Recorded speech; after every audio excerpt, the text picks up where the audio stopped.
兄弟姐妹们，今天是星期六，我们又出来逛了。现在晚上还是一直要咳嗽，感觉肺里面还有点炎症。我准备再去买一个糖浆喝一喝。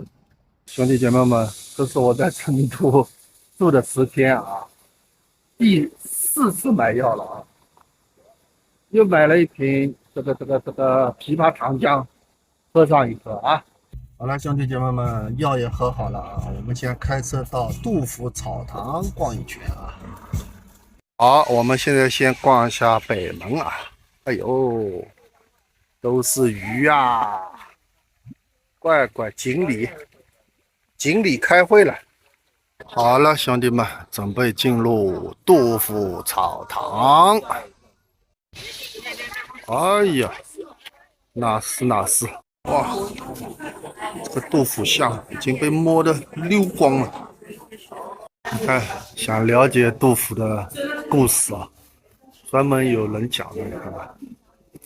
哎呀，杜甫这个山羊胡子已经被撸得蜡黄了。再这么摸下去啊，若干年以后啊，杜甫的胡子就被撸没了。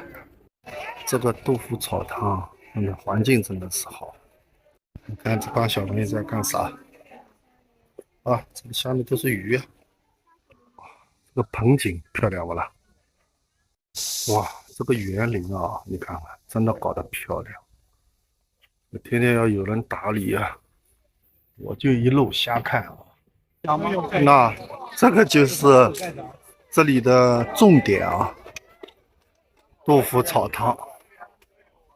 以前杜甫在这里生活的啊。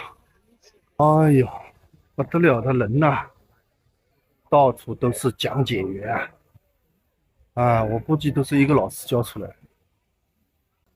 如果真的喜欢研究历史啊，对吧？到图书馆首先要查资料，看一些历史的书，对吧啦？